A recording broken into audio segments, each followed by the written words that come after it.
Today we're going to be talking about creating your dream business, and really we're focusing in on goal planning. And the topic that we're going to be discussing today, it can be a little bit of a controversial topic because we're going to be talking about some things that people generally encourage you to do, but I want to challenge you just a little bit as we're going forward, because I want you to think outside the box.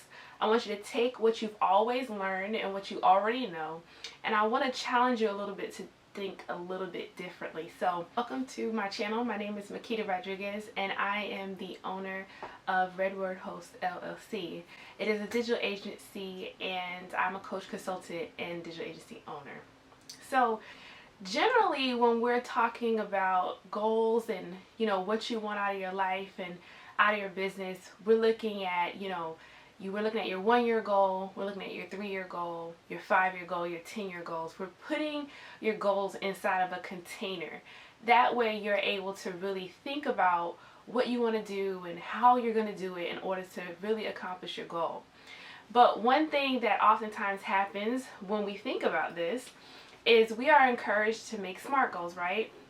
A SMART goal is basically an acronym that we use in order for you to plan your goals out in a specific way.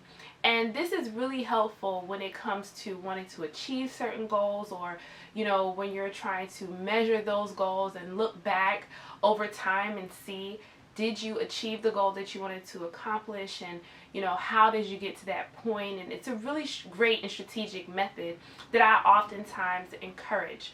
But one of the things that happens when you're working on a dream, when you're working on doing something that is a little bit out of the box, is that the SMART goal can keep you in the box. And so that's what we're going to talk about. That's what I want to challenge you on today. But first, let's go ahead and talk about what the SMART goal is. Okay, so just what is a SMART goal? Now, again, a SMART goal is an acronym that helps you to keep track of this whole planning process and, thinking through a systematic way of achieving your goals. And so when we're talking about SMART goals, SMART, it stands for specific, measurable, attainable or achievable, relevant, and time-bound. And so when we're looking at how you would use this acronym in your planning process, you would normally look and say, okay, how specific is my goal? Am I just saying I want to make more money this year, or I want to make more money? Or are you being very specific? Are you saying I want to make 6 figures? I want to make $120,000. I want to make $30,000. How specific are you being in what it is that you want to do? Are you saying I would like to be able to travel, or are you saying I want to take a trip to the Bahamas? Are you being specific in your planning process, right? The next thing is it measurable? Now, normally when we talk about measuring something, this is really important, because if you don't measure something, you can't go back and see, how well you did over time when it comes to that thing. It's just, this is what it is, and this is what it is now, and this is what it was before. And so you want to make sure that you have something that you can measure. And so when we're talking about income generating, or growing your business, growing your social media numbers, anything like that, you want to give yourself a number. You want to say 50,000, 100,000. You want to say, I would like to grow my audience by 2,500 people, or 3,000 people, 500,000 people, whatever that number is. You want to be able to measure it, right? The next thing is it attainable or achievable? Within the span of time, or within the goal and the measurement that you're having, is it something that you can, really look at doing? Will you really be able to accomplish this thing? These are key questions that you're really asking yourself as you're moving forward. You're saying, is this something that I can really do? And then there's the R. The R is relevant. So how is this related to your field? How is this related to your goal, to the improvement of your process? How is this important, right? Why is this relevant in any sort of way? And then there's the T, and the T is time bound, and it really is, how long do you want to take to do this? When is this goal supposed to be achieved and supposed to be done? And so in many ways, making SMART goals is really great. It helps you to hit, short-term goals. It even helps you to hit long-term goals. It helps you to be to measure your own process. It helps you to be on target. And I'm a planner. I love planning. I love, getting into the details. I love being strategic. I love thinking through things. And I like being able to look back over time and seeing how far I've come. But there's a problem when it comes to SMART goals sometimes, and that problem is that it can keep you kind of boxed in. And when you're trying to build something that is out of the ordinary, right? When you're trying to be beyond average, when you're trying to reach your dreams, achieve your dreams and reach really huge goals, then the SMART process can kind of keep you boxed in. Now, I'm not telling you to just throw it out the window, but what I am saying is that you kind of have to regroup a little bit. You have to rethink about it. And the reason why I'm saying this is because when you want to hit bigger goals, when you want to do more than you've ever thought before, and you ask yourself, like, is this really achievable? Then what can happen is you can actually tell yourself no. Now, there's a way to go about doing it so that once you ask yourself about that whole achievable thing, you can say yes, but you can break the big goal down into smaller chunks. And I don't know if you've ever read any of Franklin Covey books or if you've ever used the Franklin Covey planner system, but a lot of times they talk about having big rocks being put inside of a jar and then dropping in the little rocks around them so that you make sure you always get the big things done. There's also a saying that I was taught when I was a Mary Kay consultant. It was really a question that they asked me. They say, how do you eat an elephant? And I would say, I don't know. And I was taught one chunk at a time. So basically you take a huge project and you break it down into smaller pieces. And so this is where I say that the whole SMART goal thing can kind of keep you boxed in if you're not careful, is because you can say, okay, I'm going to be really specific. I'm going to make sure that I can measure this goal. But at the same time, is it attainable? And then you could stop yourself and you could say, no, it's not attainable, so therefore I don't think I can do it. But that's where you stop yourself. That's where you limit yourself. That's where you put a ceiling, you put a cap on yourself, and you really end up saying that you can't do what it is that you want to do. And that's not something that you should do to yourself. You should make sure that you're always telling yourself that you can. You should make sure that you always see the sky as the limit. And if you have a spaceship, then there is no limit because you can go into outer space, right? And so what I'm saying is, don't box yourself in. Don't put a ceiling. Don't put a cap on it. You really need to, look at the situation. Look at what you want. Look at how you want to move forward. Look at what your goal is and ask yourself, how can I achieve this? Instead of saying it's not attainable, right?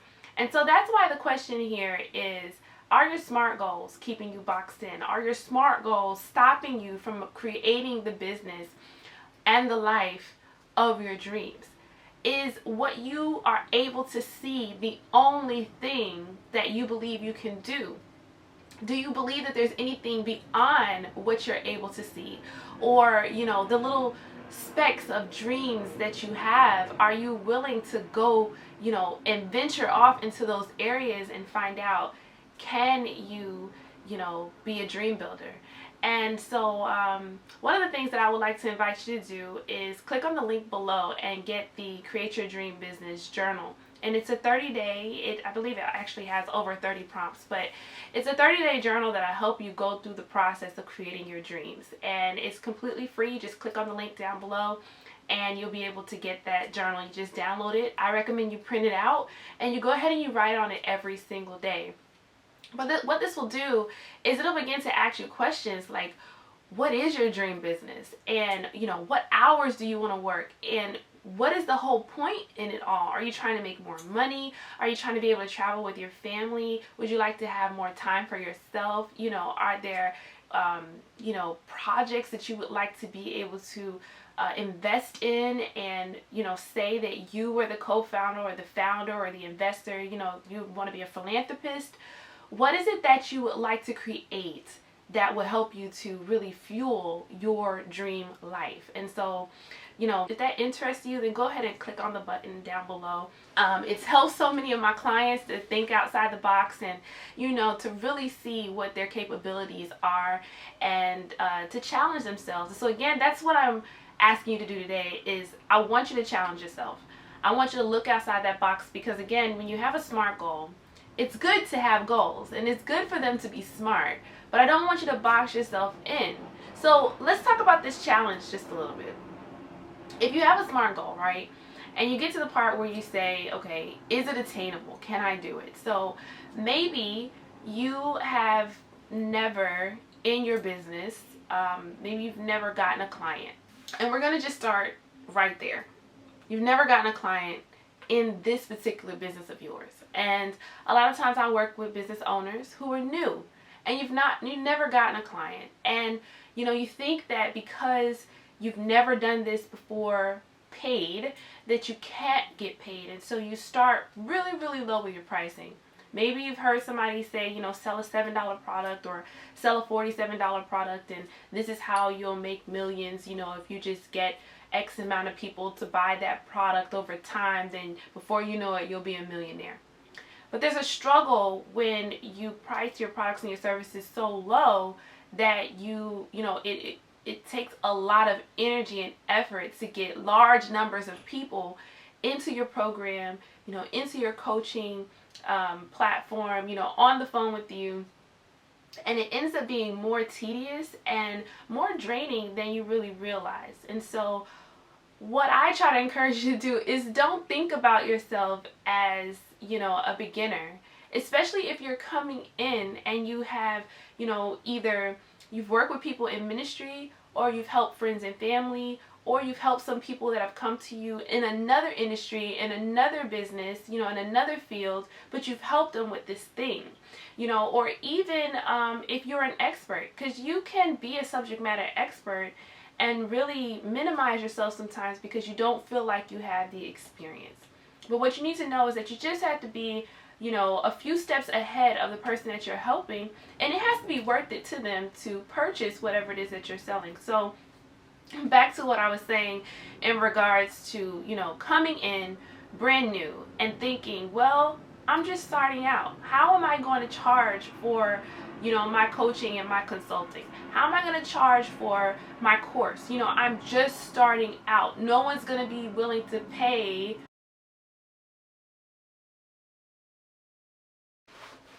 Okay, so I did a whole filming section and then my battery, my camera stopped recording. So I'm recording now and I know to look for the red button that should appear on my camera. Anyway, so what I was saying previously is when you are working on SMART goals, sometimes it's really easy to say, well, I don't think this is really attainable. I'm not going to be able to charge $5,000 for my program. And while I want to tell you just off the bat that that's not true, you definitely can. I understand that sometimes it's a struggle in getting started. And so if you want to look at, can I make $5,000 a month? Let's break it down, right? First of all, know that you can. Think outside the box. You can make $5, $10, $25, $30, $100,000 whenever you want. It's just up to you and how you're going to do it, right? You have to see that it is absolutely attainable. Don't box yourself in. And so when we come to the $5,000, let's just think about that. At $5,000 a month, you would need to sell a digital product or a service at $250 per sale. And then you would need to do that 20 times. Now, how attainable is that? Do you think that's doable? Is that something that you could actually see yourself doing?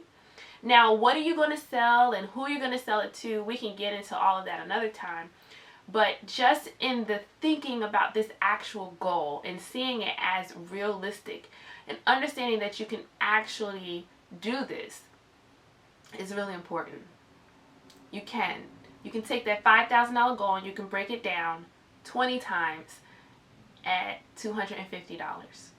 And it changes everything, right? So again, I'm not saying that your goals can't be smart. They should be smart. But at the same time, you should not allow them to keep you boxed in. You need to make sure that you are actually thinking through and not capping yourself. Don't put a ceiling on your possibilities. Think outside of the box, and instead of saying I can't or I can't see how I can, ask some key questions. Say something like, how can I? And if I wanted to, what would I need to do? And then let your brain begin to search.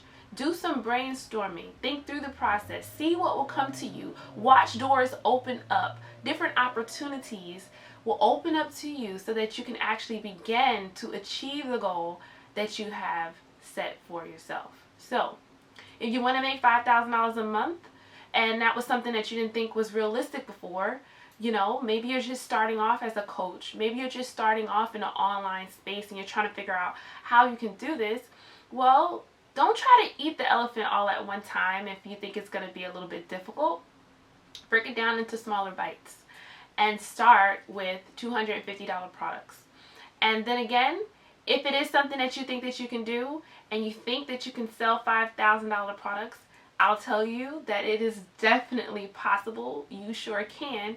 You just have to start with the one thing, knowing that you can, having confidence in yourself, and be willing to take that step and move forward. So, thank you so much for taking the time to watch this video. My name is Makeda Rodriguez, and I am a coach, consultant, and digital agency owner over at Redword Host. Make sure you click the link down below to get the Create Your Dream Business Journal, and join me next time as we talk about creating your dream business. Bye.